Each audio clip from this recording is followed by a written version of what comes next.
कहानी के शुरू में हम एक बूढ़े आदमी को देखते हैं जिसको अपने घर के ऊपर वाले कमरे से कुछ आवाजें आती हैं। जब ये देखने जाता है तो वहाँ पर कुछ भी नहीं था, पर हाँ उधर एक खिलौना था जो खुद से घूम रहा था। वो बूढ़ा आदमी जब वहाँ पर गौर से देखता है तो उधर उसे किसी का साया दिखाई देता है, जिसे देखने के लिए वो उस पर चादर डाल देता है, पर उसे कुछ भी नजर नहीं आता। लेकिन कुछ ही देर बाद वो साया उसके सामने आ जाता है, जिसे देखकर बूढ़ा आदमी बहुत ज्यादा डर गया था और वो चादर में छुपा साया उस पर हमला करके उसे मार देता है। फिर हमें कुछ सालों के बाद का सीन दिखाया जाता है। हम एक कपल को देखते हैं। एलिसन अपने बचपन के घर में अपने हस्बैंड के साथ रहने के लिए आई थी। एलिसन अपने डैड की मौत के बाद पहली बार अपने घर में आई थी। उसे अपने पुराने घर में आकर बहुत अच्छा लग रहा था। उसकी पुरानी यादें ताज़ा हो गई थी। उसका हस्बैंड रिचर्ड उससे कहता है कि अगर तुम्हें यहाँ पर रहना अच्छा नहीं लग रहा तो हम शहर में भी शिफ्ट हो सकते हैं, क्योंकि ये घर शहर से बहुत दूर था। एलिसन का एक बेटा भी था। रात को एलिसन को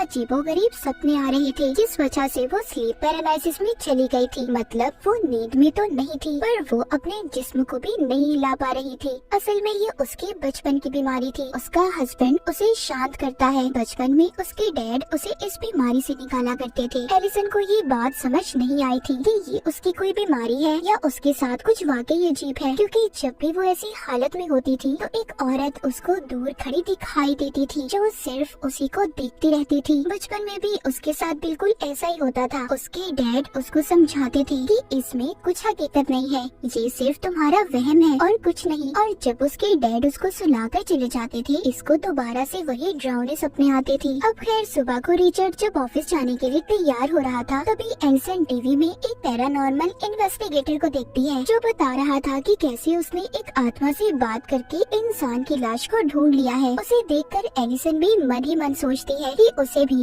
इससे अपने केस के बारे में बात करनी चाहिए। अपने हस्बैंड रिचर्ड के जाने के बाद एलिसन अपने घर की सफाई करने लगी थी। जब वो किताबों को रख रही थी, तभी वो एक तस्वीर को देखती है जिसमें एक ब्राइड दुल्हन और उसका हस्बैंड थे। एलिसन उन्हें देखकर नहीं पहचान पाती और उस तस्वीर को रखकर दोबारा से साफ सफाई करने लगती है। इसी बीच उसे वॉशरूम से पानी के चलने की आवाज आ रही थी। जब ये जाकर देखती है तो उधर पानी का टैप नलका खुला हुआ था और वॉश बेसिन में पानी भर गया था। ये टैप को बंद करती है और पानी निकालने के लिए हाथ डालती है तो उसे वॉश बेसिन में से किसी के कटे हुए बाल मिलते हैं, जिन्हें देखकर वो काफी हैरान हो गई थी कि वो बाल यहाँ पर कैसे आए। तभी एलिसन को अपने बच्चे के रोने की आवाज आने लगी थी। ये जाकर अपने बच्चे को चुप करवाती है तो तभी उसकी नजर ऊन के धागे पर पड़ती है जो बॉल की तरह लिपटा हुआ था। उसे देखकर इसे याद आता है कि ऐसा धागा उसने अपनी मॉम के हाथ में भी देखा था, क्योंकि उसकी मॉम टेलर दर्शन थी। रात को एलिसन जब रिचर्ड के साथ खाना खा रही थी तो रिचर्ड बताता है कि मुझे बिजनेस के सिलसिले में कुछ दिन के लिए शहर से बाहर जाना होगा। ये सुनकर एलिसन को बिल्कुल भी अच्छा नहीं लगता। वो कहती है जरूर, तुम्हारी सेक्रेटरी भी तुम्हारे साथ जा रही होगी, क्योंकि पहले एलिसन का हस्बैंड अपनी सेक्रेटरी को पसंद करता था। एलिसन उसको मना करती है कि तुम मुझे ऐसे अकेले छोड़कर जाओगे,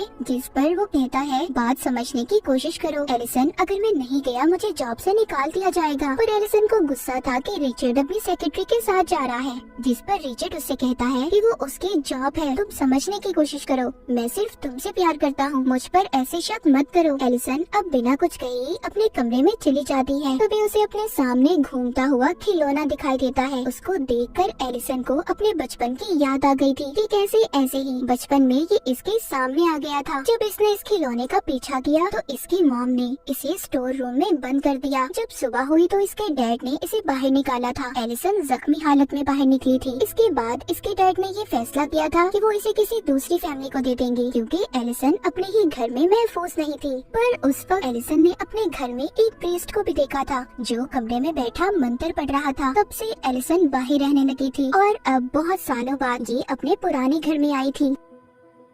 सुबह को एलिसन के पास रिचर्ड आता है और अपनी रात के बर्ताव पर माफी मांगता है और एलिसन को समझाता है। कहता है देखो समझो, ये बिजनेस ट्रिप मेरे लिए बहुत जरूरी है। एलिसन भी उसकी बात को मान गई थी और उसे जाने देती है। जिसके बाद हम रिचर्ड को उसके ऑफिस में देखते हैं जो मीटिंग में अपनी ही सेक्रेटरी को देख रहा था। उधर घर में एलिसन बिल्कुल अकेली थी। वो रात को किताब पढ़ रही थी। अचानक से लाइट बंद हो जाती है। जब ये लाइट को ठीक करने जाती है तो उधर इसे अपने डैड का साया दिखाई देता है, जिसे देखकर एलिसन काफी डर गई थी और जल्दी से लाइट को ठीक करके चला देती है, पर वहाँ पर कोई भी नहीं था। जिसके बाद ये जल्दी से अपने बच्चे के पास जाती है, जिसको ये सही सलामत देखकर सुकून का सांस लेती है और फिर सोने चली जाती है। तभी थोड़ी देर बाद जब एलिसन की आंख खुलती है तो वो ये महसूस करती है कि अभी भी वो स्लीप पैरालिसिस में है। उसी वक्त उसी वॉकी टॉकी पर अपने बच्चे के कमरे में से आवाज आती है, जिसमें कोई कह रहा था कि वो उसके बच्चे को अपने साथ ले जाएगी। ये सुनकर एलिसन काफी डर गई थी। जब वो ठीक होती है तो अपने बच्चे के कमरे में जाती है और फिर रिचर्ड को कॉल करके इसके बारे में बताती है। रिचर्ड सुनकर कहता है कि ये तुम्हारा कोई वहम होगा, क्योंकि अक्सर तुम्हें डरावने सपने आते रहते हैं। रिलैक्स रहो और दवाई खाकर सो जाओ। रिचर्ड अभी भी अपनी सेक्रेटरी के साथ था। उधर अब रात को दोबारा से एलिसन को अपने ऊपर वाले कमरे से आवाज आती है और ये वही कमरा था जो हमने कहानी के शुरू में देखा था। मतलब यहाँ पर कुछ ना कुछ तो जरूर था। इसको यहाँ से एक पुरानी टेप भी मिलती है जिसको इसके डैड ने रिकॉर्ड किया था। एलिसन उसको लगाकर देखने लगी थी। ये उस वीडियो में देखती है कि वो अपने मॉम डैड के साथ जंगल में पिकनिक मनाने गई थी,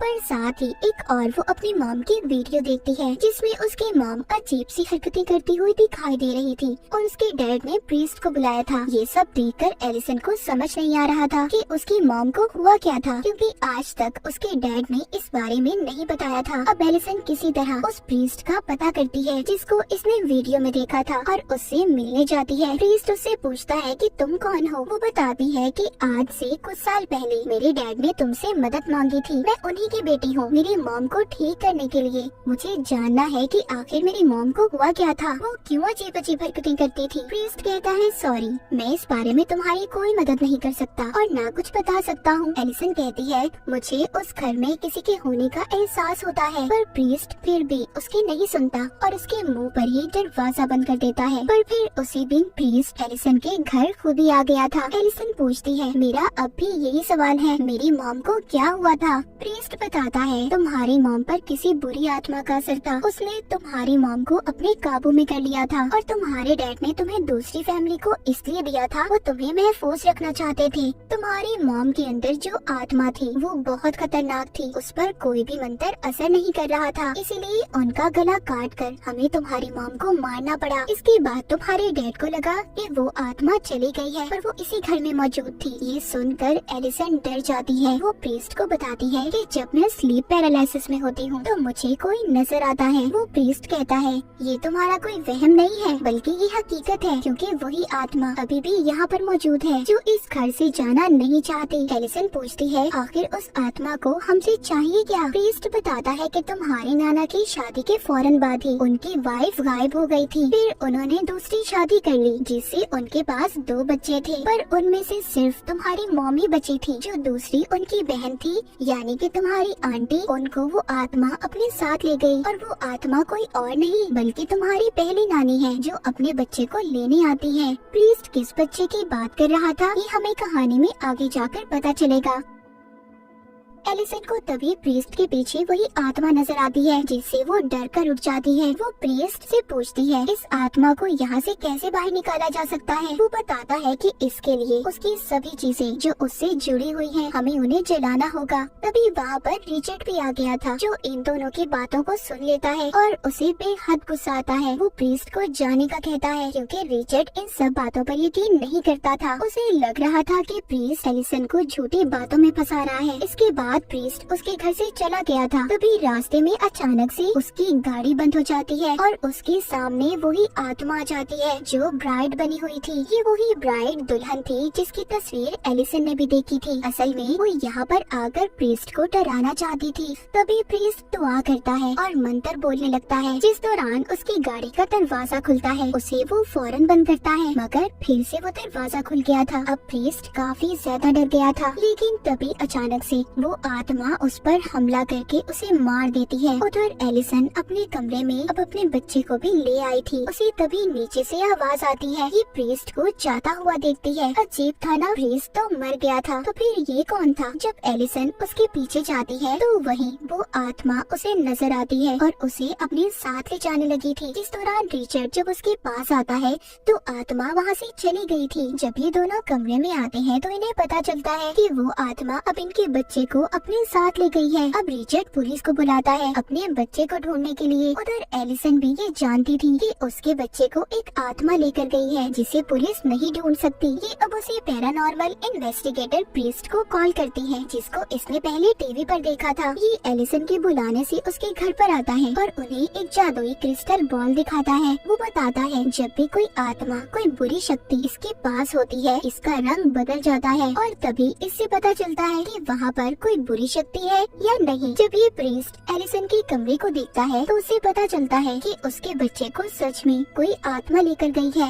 ये एलिसन को कहता है कि अगर तुम अपने बच्चे को वापस लाना चाहती हो तो तुम्हें उस आत्मा की दुनिया में जाना होगा, जिसके लिए एलिसन मान गई थी। रात को ही एलिसन के कमरे में मोमबत्तियां जलाकर अपना जादू शुरू करता है। जब प्रीस्ट आंखें खोलता है तो खुद को दूसरी दुनिया में पाता है, जहाँ पर इसको वही आत्मा दिखाई देती है। उसके हाथ में एलिसन का बच्चा था। प्रीस्ट उस आत्मा से कहता है, देखो इस बच्चे को अगर तुमने वापस ना किया तो अच्छा नहीं होगा। पर अचानक से आत्मा गायब हो गई थी और प्रीस्ट दीवार पर एक शैतानी निशान को देखता है। असल दुनिया में प्रीस्ट आकर बताता है वो आत्मा तुम्हारी पहली नानी है जो डेमंस की पूजा किया करती थी। इसलिए एक दिन डेमन ने अपनी दुनिया से आकर उन्हें अपने काबू में कर लिया। और जब ये बात तुम्हारे नाना को पता चली तो उन्होंने इसी घर में अपनी बीवी को जिंदा दफन करके मार दिया, जिस बात का बदला उनकी बीवी और वो डेमन मिलकर ले रहे हैं। जैसे वो पहले तुम्हारी मॉम की बहन को उठाकर ले गए थे, बिल्कुल ऐसे ही वो तुम्हारे बच्चे को उठाकर ले गए हैं। एलिसन कहती है कि आखिर वो बच्चों को क्यों ले जाती है। प्रीस्ट बताता है कि जब तुम्हारे नाना ने अपनी बीवी को जिंदा दफनाया तो वो माँ बनने वाली थी और इसी बात का बदला